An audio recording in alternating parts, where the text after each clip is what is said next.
এইটা হচ্ছে ଆମ କଦଳୀ ବଗିଚା। ଆହୁରି କଦଳୀ ଫଳିନି, ଫଳିବାକୁ ଯାଉଛି। ଆଉ କଦଳୀ ଫଳିବ, ଯିଏ ଖାଇବ ସେ ଆମକୁ ଜଣାଇବ ମେସେଜରେ। ତାଙ୍କୁ ମୁଁ କଦଳୀ ଗିଫ୍ଟ ଦେବି। ଆଉ ଏଇ କଦଳୀ ଲଗାଇ ଦେଖ କେତେ ଗୁଡ଼ିଏ।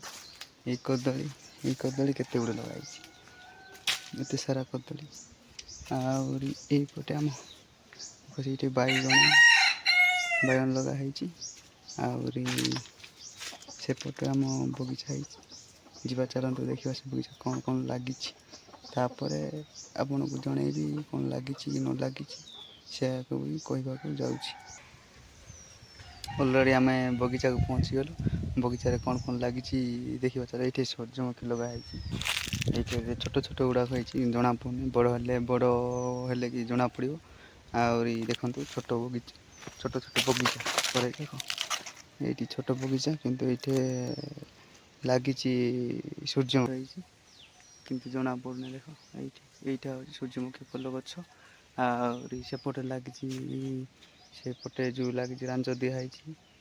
ଏଇ ଟମାଟୋ ବାଇଗଣ ସବୁ କିଛି ଲଗାଇଛନ୍ତି, ଦେଖିବା ଆସନ୍ତୁ।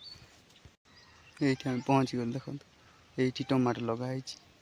ଆଉ ଏଇଠି ପିଆଜ କିଆରି ଭଳିଆ କରାହେଇଛି, ଲଗା ହେଇଛି। ସେପଟେ ଝୁଡ଼ୁଙ୍ଗ ଗଛ, ସେପଟେ ଆମେ ଝୁଡ଼ୁଙ୍ଗ ଲଗେଇଛୁ। ଆହୁରି ସେପଟେ ଯାଇକି ଆଳୁ, ତାପରେ ଆଳୁ, ସୂର୍ଯ୍ୟମୁଖୀ ସବୁ କିଛି ଲଗେଇଛୁ।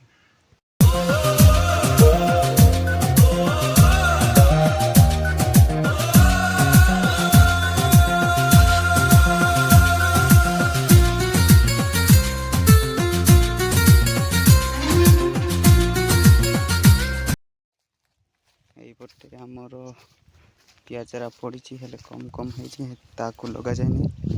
ଆଉ ସେପଟେ ଆମର ମଟର, ପିଆଜ, ଆଳୁ, ମୂଳା, ସେପଟେ ଭେଣ୍ଡି ଲାଗିଛି। ଦେଖ ଏତେ ବଡ଼ ଜାଗାରେ ଆମର ସବୁ କିଛି ଲାଗିଛି, ଟିକେ ଅଧା। ହେଲେ ଲୋକ ତ ନାହାନ୍ତି, ସବୁ ଘର କାମ କରିକି ଫେରିଗଲେଣି। ଏଇଠି ପାଣି ଦେଉଥିଲେ, ପଳେଇଲେଣି। କ'ଣ କରିବା।